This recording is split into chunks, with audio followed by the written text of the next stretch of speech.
And if the history of the West is, as the anti-colonialist critics say, a litany of oppression, then one might have good reason to abandon faith in the West. But my knowledge of colonial history tells me that isn't so, and that Western colonialism, not least British, was in many respects humanitarian and liberal, and the West needs to have faith in itself, and it can find reasons for pride as well as shame in the last 300 years of Western and especially British colonial history. So the reason I wrote the book is not just to clear up the truth about the past, though that's part of the reason. The main reason is to recover the reputation of the West in order to maintain faith in its future at a time when the things we in the West take for granted, our freedoms, are under serious threat from not mainly Russia, but mainly China. Nigel, you've had this major project, very interesting, Ethics and Empire, ongoing. I'd love you to tell us a bit about it, and why it ended up controversial, and why, I think to your enormous credit, you've resolved to harden down and mount the arguments. So yes, the Ethics and Empire project was launched in July 2017, and it's designed to look at empire from ancient China to the modern period, and to ask, how did contemporaries view these empires? How did they view them morally? So the project does not assume, as many people would like us to assume, that empire always and everywhere is immoral and wicked and oppressive and undemocratic. It doesn't assume that. It assumes that sometimes empire can be legitimate. And one of the things we discovered early on was that when trying to find examples of ancient Chinese critiques of empire or medieval Islamic critiques of empire, they don't exist. Because ancient Chinese folk and medieval Muslims regarded empire as normal. What you will find is, are treatises that are concerned to describe what a virtuous emperor should look like. In other words, what good government looks like. And you'll find by implication criticisms of bad government and bad imperial government. So the concern was with the quality of government, not with the imperial form of it. And so, yes, I mean, empire has been around since the dawn of history. The Assyrians did it, the Babylonians did it, we know the Greeks and the Romans did it, the Carthaginians did it, the Aztecs and the Incas did it in Latin America, the Comanche did it in early 18th century Southwest, what's now the United States. The Chinese did it, arguably the Chinese are still doing it in Tibet. And in Africa, the Zulu nation expanded in the 1820s and were involved in at least one exterminationist war against fellow Africans. And in West Africa, the Ashanti were doing it. So empire is not a peculiarly modern thing. It's certainly not a peculiarly European or British thing. All peoples have been doing empire. And what's odd about the current interest in colonialism is it's only in European colonialism, and especially British.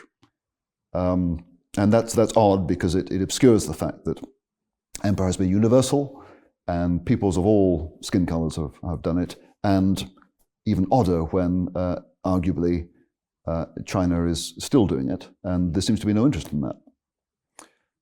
So I think that's an important thing to establish. So in many empires, they've been the norm, not the unusual thing. Some must have been particularly nasty. Some must have been less nasty. Some may have even done good things in terms of outcomes for the people who lived in that empire. They can't all be the same. And yet, as you say, we only ever hear about one. Yep. The other thing to... And it's assumed that it was very bad. Yeah, the other thing to point out is that some of the most massive atrocities committed in the 20th century were committed by nation states.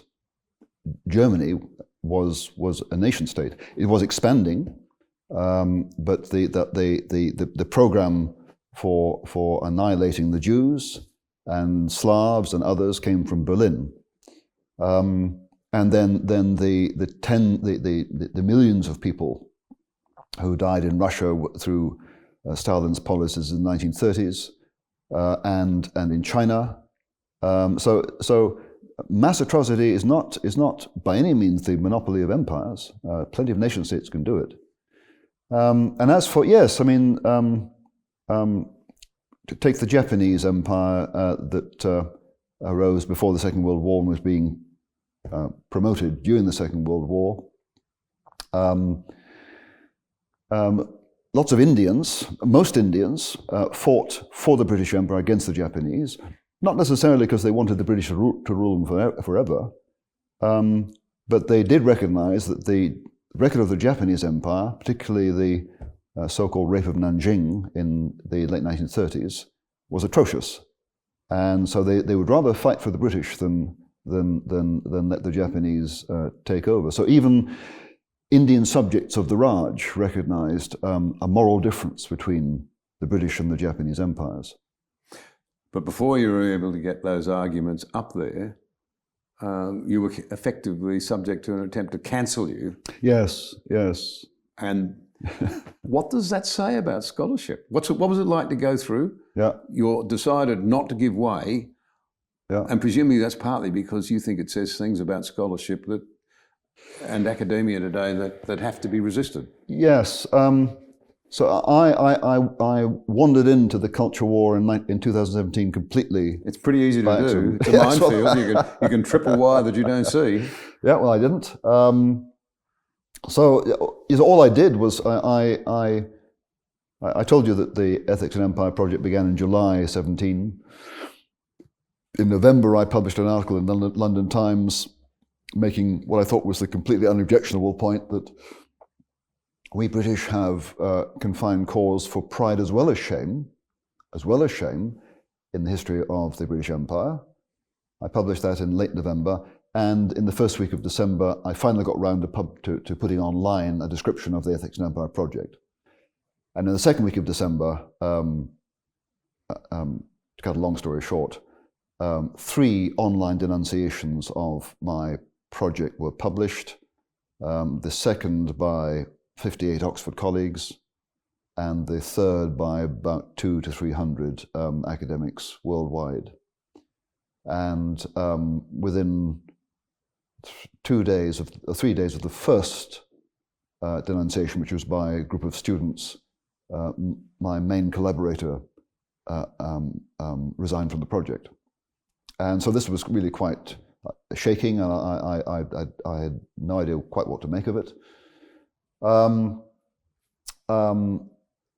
But what I discovered was that, they criticized the project for trying to create some kind of balance of goods and evils between, with regard to the British Empire, which is not actually what it was about at all. And they clearly didn't like the idea that I did not assume that empire is always and everywhere, in the end, wicked and evil and to be repudiated. But one thing I learnt was that, and I learnt this partly through letters to the newspapers, partly through emails that came to me, was that lots of people with non-white skins out there agree with me. So, for example, there is a consultant palliative care physician whom I'd met 15 years before, I hadn't seen again, who was of Indian extraction. And he wrote to me to say, Nigel, I don't know if you know this, but my grandfather was in the Jallianwala Bagh in Amritsar when General Dyer opened fire on the crowd in 1919, which is one of the great and much to be lamented imperial massacres. So my grandfather was there. He was in the crowd, he said. But he said, I agree with you. The British Empire contained good as well as evil. As I might add, does any nation state with a long history. So that's one thing I learned that was valuable. And then over the years, well, I finally regained my nerve, and in preparation particularly for writing my book on colonialism, I read a number of books written by the people or the kind of people who were wanting my project to be shut down, and that's clearly what they wanted. This was a repressive move. I've read them, and every time I read them, I come out feeling stronger, because their arguments just don't stack up.